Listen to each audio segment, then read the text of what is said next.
Well, it's a Friday afternoon here at Gulfstream Park as we roll from the starting gate on our third-floor clubhouse studios. Good to have you with us, everybody, on this live edition of Gulfstream today. Keisha Courtney, Jason Blewett alongside as we settle in Acacia. Another GP weekend upon us and a 10-race card today that includes the returning Pure Sensation. Pure Sensation coming out of the Breeders' Cup. We haven't seen him since November for trainer Christophe Clement, and it's been kind of fun. Even Frostmore running today at Keeneland comes to mind of horses that Christophe has gotten a really good off the layoff race underneath of them here at Gulfstream and being able to follow them. So definitely Pure Sensation is exciting, and another 2-year-old race on tap. We'll bring on the Colts today. A couple of fillies as well will square off in race number 2, our opening race on this Friday afternoon, in which we are fast and firm here at Gulfstream Park. We'll kick things off a little after 1:10 p.m., and it all begins with that opening super high 5 and no carryover to report on the turf for that maiden 25. The starting point as well, Friday's first race in the 50-cent early pick 5, and adding a race as opposed to yesterday's card. We'll get that Rainbow 6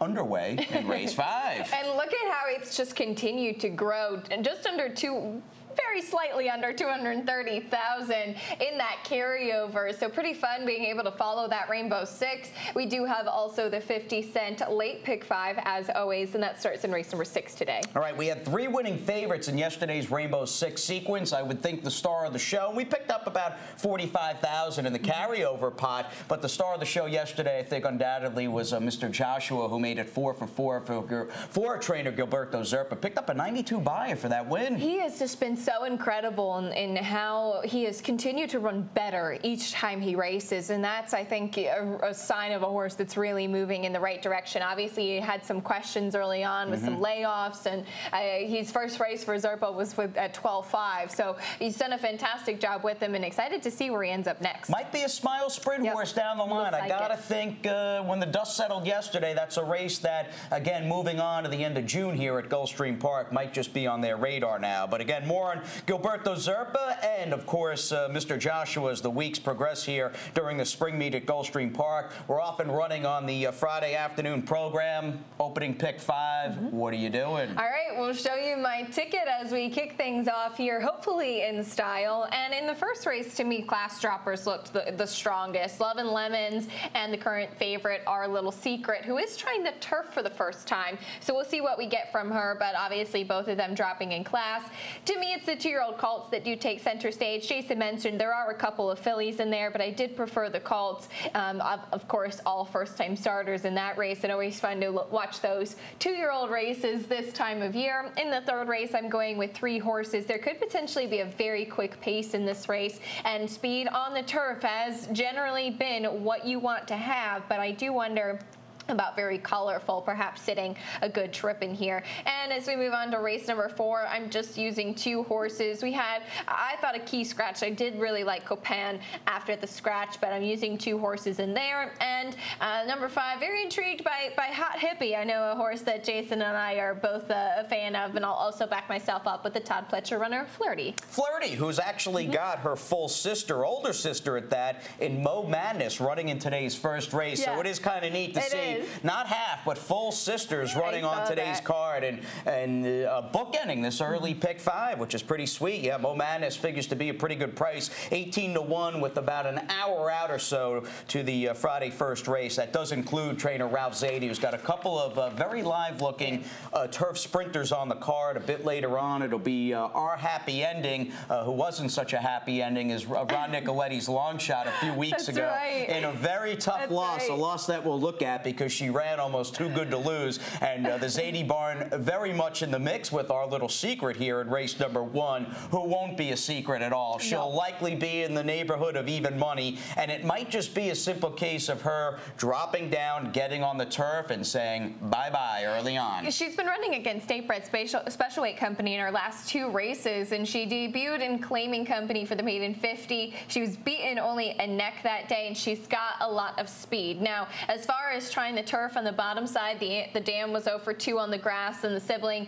was 0 for 3 on the grass. But she is by Cantharos, very versatile stallion, so I do think she should be able to carry that speed over. I did, though, take a stab with the 2 Love and Lemons. I think she was really compromised last time out with the far outside post at Tampa, and also coming off of a layoff. She drops into a level that I think that she fits, and the fact that Tyler Gaffalione did take this call for Joe Orsino was intriguing for me. All right, a good point. Maybe I missed her at first blush. We'll see how she does, but again, they're all going to have to at some point get around the floor. Our little secret is just way the filly to beat in the opener today. As we move on to the second, we'll cut back to 4.5 furlongs on the main track. We have the 2-year-old fillies in yesterday's 9th race, won by Valkyrie Gold for trainer Todd Pletcher in a pitch battle with Nancy Said So, who ran very well for trainer Michael Yates, who does have a colt and a filly in this cast of 6 2-year-olds in race number 2. Nice purse of $65,000, and maybe it was only one race, but I think you've got to be impressed with the fact that there's 2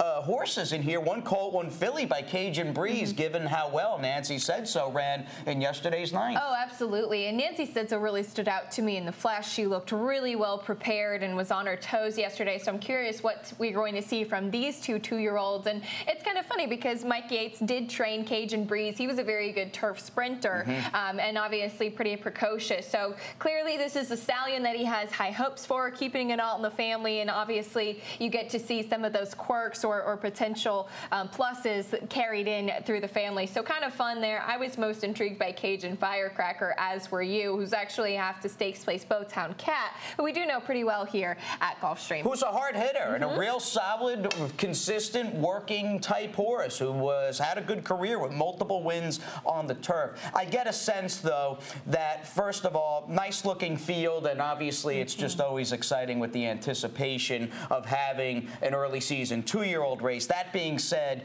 I think we're both going into this assuming that the number 2 Benji can run a little bit and is one of these brethren homebreds for Arundel and trainer Stanley Gold, who has just shown a good amount of speed and precociousness in his morning workouts in preparation for this race, because I gotta think even in yesterday's last, the money was kind of spot on with Cookie Dough, who just had an impossible trip. Oh, she had her poor Cookie Dough, as we were joking in the office. She just unfortunately crumbled because she had her momentum completely shut off early on, and I do think that she has some ability and is going to grow into her body a little bit more. But this call is half to Denver, who did win at 2, kind of as a similar look. We saw him here last summer, so kind of good to see that precocity on the bottom side as well. All right, sounds good. Let's move on to race number 3. Third, another short one here as we continue to sprint. We get back on the turf going 5/8 with this 3-and-up $12,500 claimer. I don't know about you, but as I worked my way through this field, I said, all right, the 2 Small Fortune in good form has speed. Okay, Billy the Bull coming in off a nice win has speed. Oh, the 7 Run for the Woods dropping down. That horse has speed. And then on the outside, the number 9 Zeus Odin. Oh, another major player with big early speed. It looks like we may really see a blitz in this race early on. I mean, a mere stride or so out at the starting gate. And to me, the question becomes, the major plot in this race is how fast is the pace, and does one of these 2, 3, 4 major players survive what could be a very intense pace battle? We got to give a little love, though, to the gray son of Holy Bull and Billy the Bull as we backtrack to his last race here on March 15th. In fact, this race, in a way, is almost a carbon copy of the 7th race on this particular afternoon, because you had 4 horses that competed, including Billy the Bull, or Billy the Bull, rather, returning in Friday's 3rd. He's a terrific old-timer, 8-year-old, 15-time winner. He needs to be commended, as does the team surrounding him, trainer Mary Epler, and the job, really admirable job she did throughout the winter here with her older veterans in the barn like Paige McKenney. I don't know if he's going to be able to just pull the same kind of, I'm on point, I'm by myself. I don't think he's going to get that same kind of trip. I don't think so either, and I'm glad that you showed that replay, because the number 2 horse that day that was making up so much ground and closing the gap is my top pick in here, Very Colorful, and I'm hoping that he runs like that, because if there is going to be any sort of fast pace setup, which I think that there is, and throughout the winter, Mary Epler did a great job. You mentioned some of her top horses in here, and good to see her sticking around throughout the spring as well, in spring and summer. Billy the Bull is obviously a big player, but the way Very Colorful ran that day, last time out when he was running against Sound Values, he didn't have the same kind of pace setup, but I'm a big fan of Miguel Vasquez. I think he's going to get a perfect setup for the trip that he needs today, and if he can make up ground on this turf course, that's the big question, but the way that he ran against Billy the Bull was encouraging. He's a player, and he may get the race flow, and that was my thinking and is my thinking in taking the 8 Monday Pirate, who's in okay form, and you're almost assured probably, even if it's slightly, but a higher price than probably what he figures on paper with the likely trip he's going to get, because these are low-profile connections. Certainly a low-profile barn with trader Andy Williams calling the shots, but to be honest, this son of Lawanda Zanamo has run really well off a trader change to Mr. Williams, and the horse is also dropping down in class. I don't know if at the end of the day he's as flashy or even as talented as some of the speed horses in here, but again, I just think, like your top pick, he may be in the right place at the right time. And that is definitely true, and a good thing that my Taiwan On, who won the last race, came back to win again. Yeah, those Florida-bred 16 optional claimers on the turf, those are good fields. Not that he's running against slouches today in the third, but he is taking a drop in class. It is a nice race, and we'll see what happens again with that all-important pace. Race number 4, though, we stretch things out slightly. We still keep it fairly short as we go 7 furlongs on the main track at a field of 6, and these are 3-year-old filly claimers in Friday's 4th race. Leo Aspera Jr. had entered 2, Copan on the rail, and Jubilant outside, and boy, I felt as though he was going to run 1-2 in this race had Copan stayed in. That horse is scratched, and you talk about just timing it right, and a case could be made, I think, and a realistic, concrete case that Jubilant on the dirt has A, faced better, and B, just ran consistently better than anybody else in here. She really did, and I really thought that her stablemate, like you, was going to be her biggest, toughest competition. Honestly, I really liked Copan on top. Jubilant has been a head scratcher for sure, and breeding wise I do actually prefer her on the turf. She has the look of a turf horse, good turf hoof. They tried the blinkers last time and just to no avail. Going back to the dirt, it looks like she's just been a head scratcher for the connections too, and they're trying to find out where she can fit. And I think that it really is just the luck of the draw, and that she's going to meet the right field today, and nobody is as seasoned as she is. Yeah, fairly thinned out maiden 20 with her stablemate being scratched, and she looks like a very, very likely short-priced winner in leg number 4 of this early pick 5, a sequence in which we'll cap and we'll get into the rainbow. A lot more coming your way after this quick timeout on Gulfstream Today. At ExpressBet, we celebrate the champions that make horse racing great. That's why we provide more ways to bet from more places than ever. We've built an entire family of brands to give players more of the rewards they deserve. Give bettors the information they need to win, and provide a community for horse bettors. Because the best way to support the champions of horse racing is to champion horse racing. ExpressBet, we are racing. Welcome to my playground.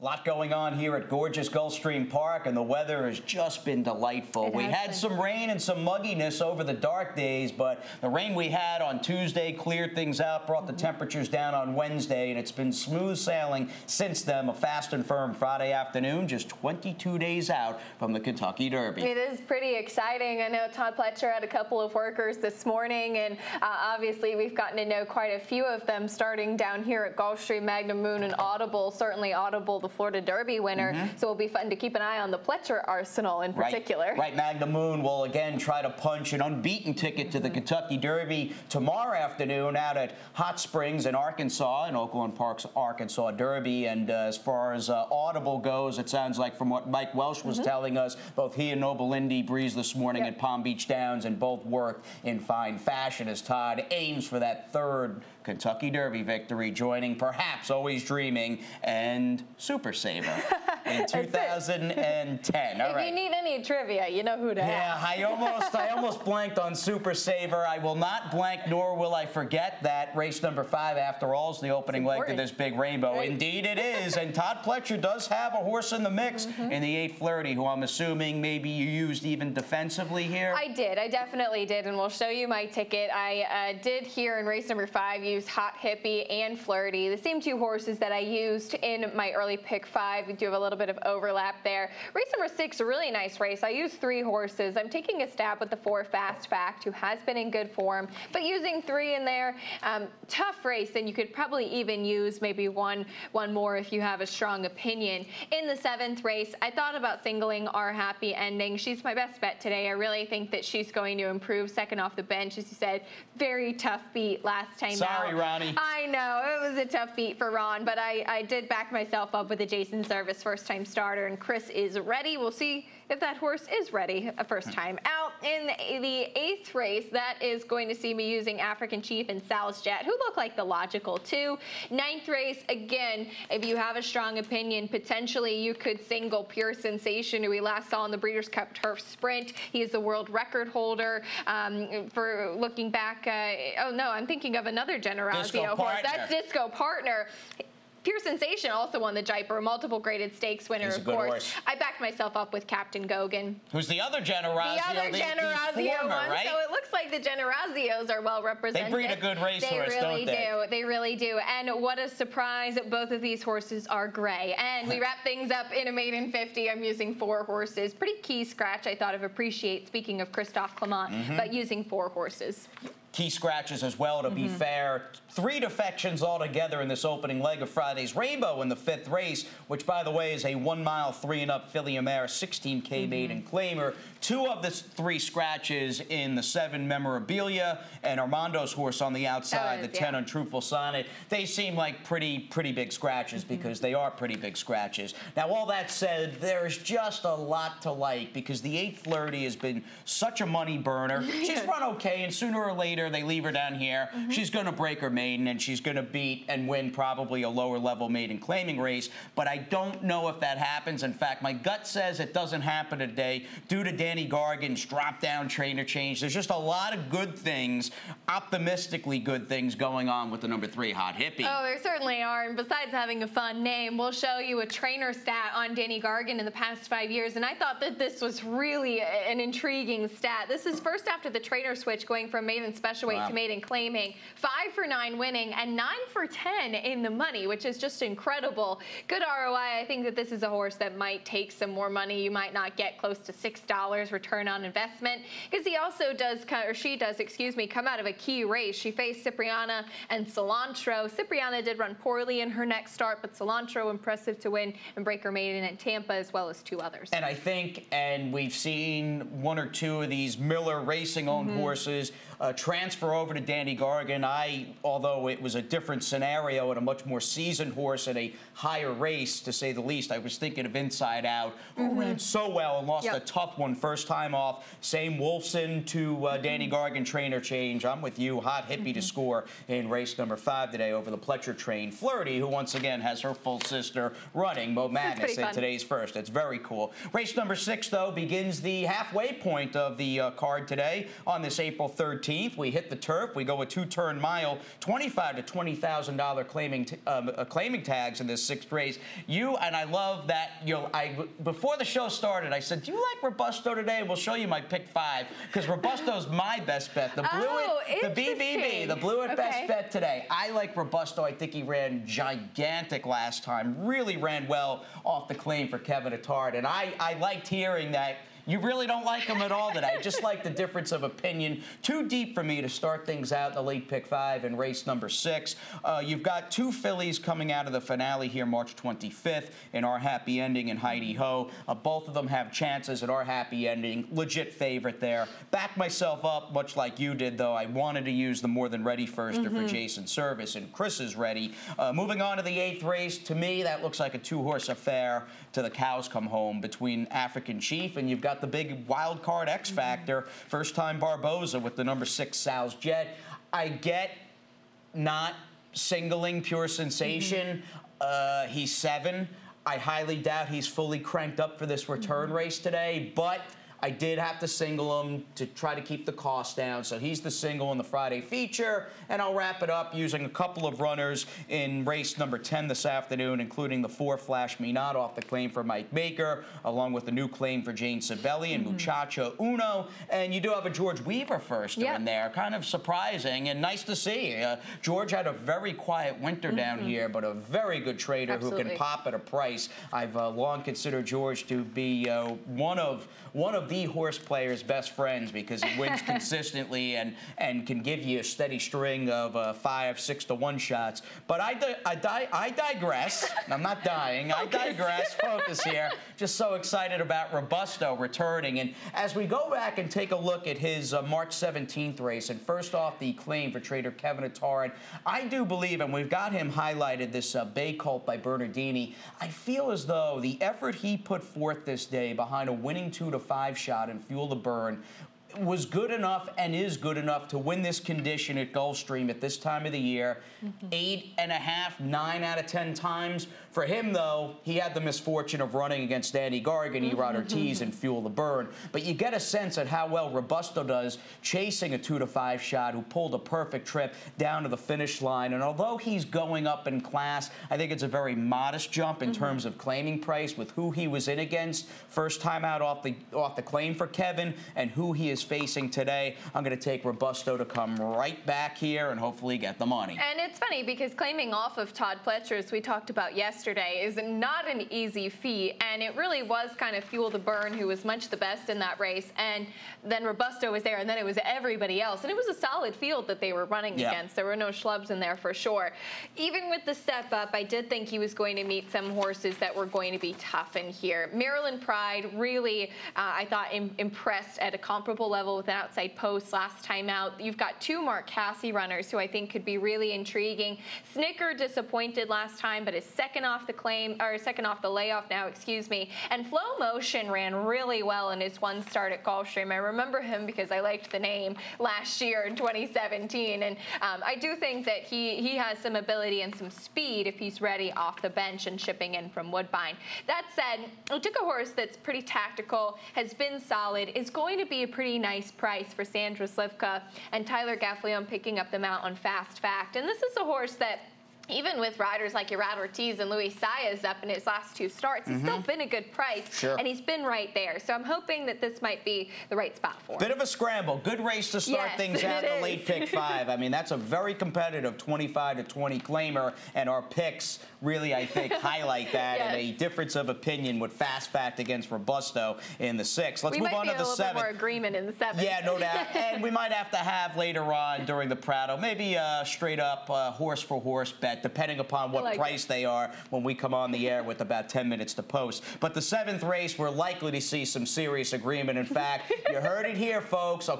ice cold 3-5, 7-1 super in Friday's 7th, because our happy ending, a lot of people are going to like this filly by Perspective. They had paid a lot for her, and I think we all remembered, Ronnie included, that she was tipped out at being pretty fast and pretty good at Gulfstream Park West when she debuted back a couple of weeks before Thanksgiving. Didn't work out that day, and it didn't work out last time, but as we show you her race here in the nightcap on March 25th, she ran nearly too well to lose, and it took a huge effort from the Jason Service train Allwood Lane to finally get up and just nip her on the wire.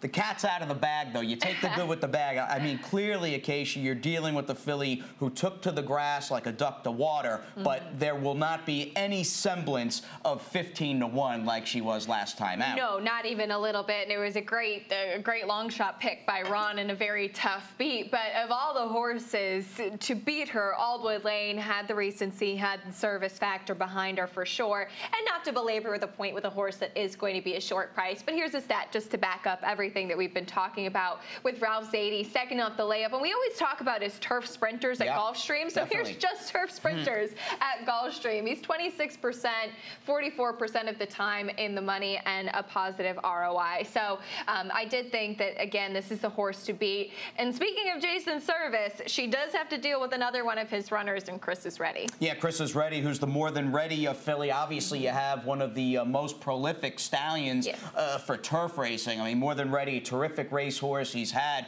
just an unbelievable stallion career, and he's one of the rare, I think, North American domestic-based stallions who's made a name for himself shuttling to Australia and is very popular in the Southern Hemisphere. And in the case of this horse, first foal out of a dam who was a minor winner on turf. She did. I saw that as well, and obviously just kind of, especially throughout this meet, have to take a look at whatever this barn ends up sending out. And the 7 Heidi Ho was also intriguing, who was well beaten in that same Aldwood Lane Our Happy Ending race, but very, very good 2 starts back. She was so good, and I don't think you got close to her best for whatever the reason last time, and that's why I did include her in my late pick 5, because she's a potential rebound candidate for a good trainer in Lily Kurtnitz. She's got some live horses here throughout the next few days. As we move on to race number 8, final dirt race on the Friday, April 13th program. 12-5, 3 and up claimers are ready to roll here. And as I said, and you clearly agree,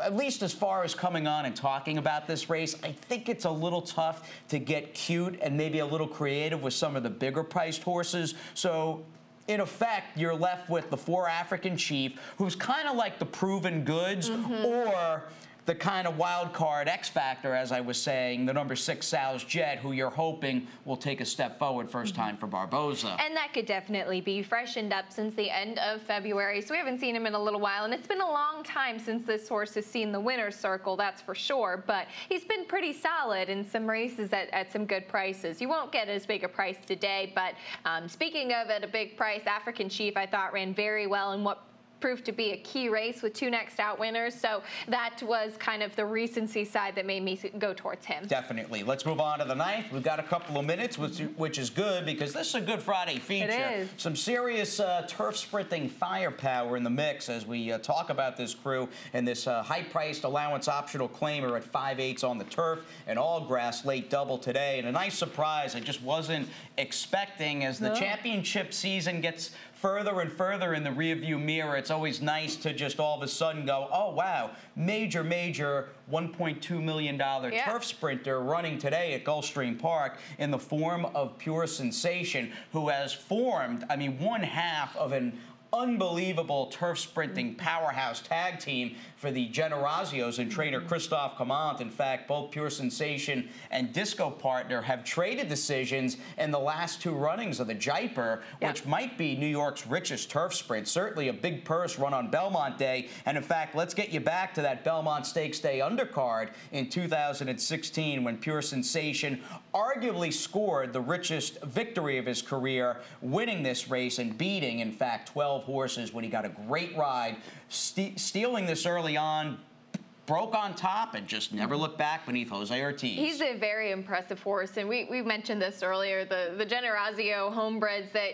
you do see in here in Captain Gogan and Pure Sensation. You mentioned Disco Partner. You see such quality from these horses, and Pure Sensation has just rattled off so many impressive victories, and even when he doesn't win, he's just such a tried and true turf sprinter. And even with the far outside post in the Breeders' Cup Turf Sprint, going 5 furlongs last time, he was in post 12 of 12. He was only beaten a length and a quarter. He's a very good horse, and it looks like he's been training very well at Payson Park. And he'll need a good effort. I don't think a B- effort will be good enough to win today, and that may open the door at least to talk about some of the competition because obviously he's the class of the field and by far the most accomplished, but then you run into at least the argument, and obviously the game plan is probably, look, he's a year older now, he's 7. At some point, Father Time time catches up to all of us, but he's been training great, so that might allay some fears there. I highly doubt, though, and I'm sure Christoph's got him good and ready, but they've got bigger fish to fry. Absolutely. So you look at this 9th race, and he's probably good enough to win no matter what, but I think for all intents and purposes, it is a prep race, whereas the 3 Captain Gogan stakes might be a little different. This is where he belongs, and I'm sure they are looking to take down his old former stablemate. Yeah, it's pretty fun to see that for sure. And Captain Gogan, you say, well, he's stepping up from a win against $16,000 claimers last time, but this is a horse with a ton of back class.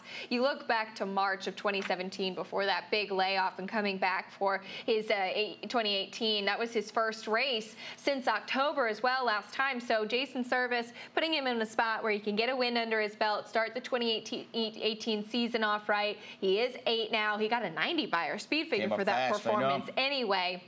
Looking back, he's run very, very well at this level. In fact, the last time he was at this level, he was beaten only a neck. Pretty unbelievable. He's had a good career, and boy, they dangled him last time for 16, and no takers with the 8-year-old in his first start of the season. We'll see how he does. Again, he's an 8-year-old, and then you've got Pure Sensation, who's a 7-year-old, and I would imagine at some point they were probably on the Generazio farm together here in the Sunshine State. Let's move on to race number 10. We'll cap the day here, a good Friday afternoon with the finale. 3-year-old fillies in the last, a $50,000 to $40,000 maiden claimer on the turf, going that 2-turn mile. I have not seen, correct me if I'm wrong, Jimmy Riccio, who as far as owners go is as sharp as they come. This might be the first horse, certainly in Florida, that he has had with trainer Mike Maker, because they've got the 4 Flash Me Not off the claim, and you're not going to get anywhere near 6 to 1. This horse is very dangerous today. I've definitely seen his name in the entries, but I can't off the top of my head think of whether it was with Maker or not, but it's an interesting point to make. And yes, this horse was well beaten last time as the favorite, but you look 2 starts back, got a 70 Beyer speed figure at this level, beaten just a neck behind Kitten's Cover Girl, who I believe was a Maker horse as well that day. So Mike Maker first off the claim on the turf, a sharp work over the main track as well was enough for me. Sounds good. Another claim, Jane Sabelli's got the Macho Uno filly, claimed off Stronach Stables and Joe Orsino last time out, and Muchacha Uno, 3rd fall from a dam, who as far as the turf, she was a 3-time winner in dirt sprints. Yes. I do see you. She was a grade 1 winner, actually. I do see, and a major horse. Absolutely. Very good point there. And I see as we wrap up, you've got 3 rules as little sister. I did. 3 questions second. I've got her 4th after the scratches.